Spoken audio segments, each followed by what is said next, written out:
Nous sommes le 17 mars de l'an 1600. Jugés sur leurs chevaux, débarquent à Morlanway le peintre valenciennois Adrien de Montigny et son jeune collaborateur.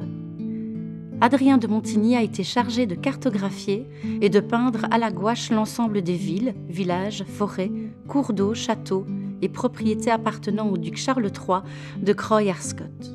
Le résultat de ce travail, ce seront 23 volumes, les fameux albums de Croy, ouvrages dispersés à travers le monde au fil du temps, mais où nous pouvons trouver une illustration d'un paysage qui a été réalisé ici même, où se trouve ce code QR.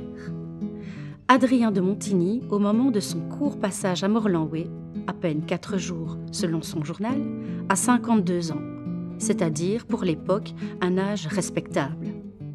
Rien d'anormal, donc à ce qu'Adrien de Montigny commence à éprouver quelques soucis de santé, et dans son cas, c'est sa vue qui faiblit. Bien conscient de cela, mais désireux de terminer la tâche qui lui avait été confiée par le duc, il a fait appel, en toute discrétion bien entendu, à un jeune et doué apprenti peintre gantois d'à peine 18 ans, Jean-Pierre Van Cappia. Ce dernier avait accepté cette collaboration, non pas parce qu'il pensait qu'Adrien de Montigny allait lui apprendre quelque chose d'exceptionnel sur le plan artistique, mais tout simplement parce que cela lui avait donné l'opportunité de quitter Gand, de voyager et, jeunesse oblige, d'avoir de petites aventures amoureuses. Ils s'étaient très facilement mis d'accord. Adrien de Montigny peindrait les grands paysages, tandis que Jean-Pierre Van Cappia s'occuperait des détails, mais Adrien de Montigny conserverait les droits d'auteur sur toutes les illustrations. Accord conclu, et comme avait coutume de dire le jeune apprenti avec son accent flamand bien marqué, « Punt aan de lijn ». Le lendemain de leur arrivée à Morlanway, Adrien de Montigny et Jean-Pierre Van Cappia commencèrent à rechercher l'endroit le plus propice pour poser le chevalet. Et ils choisirent cet endroit. Pendant qu'Adrien de Montigny peignait l'horizon, Jean-Pierre Van Cappia en profita pour explorer les alentours. Soudain, il repéra non loin d'ici une fontaine. Le cadre était idyllique et Van Cappia reconnut l'endroit car plusieurs peintres avaient déjà représenté la scène qui s'offrait à lui. Mais là, c'était la réalité, dans toute sa splendeur. Il s'approcha comme s'il voulait faire partie du tableau et en être le seul personnage en quelque sorte. Il se pencha pour boire. L'eau était fraîche et bonne. Il en profita pour se rincer le visage et le cou.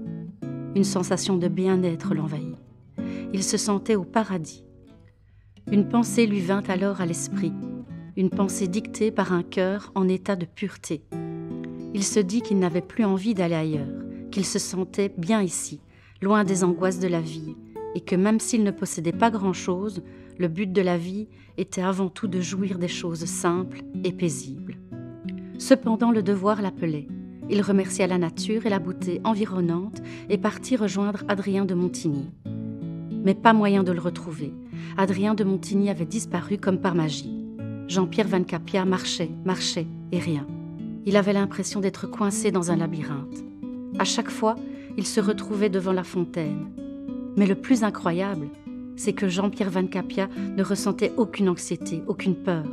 Bien au contraire. Et il est donc resté. Son souhait s'est réalisé. La fontaine accolée au pavillon touristique garde son nom.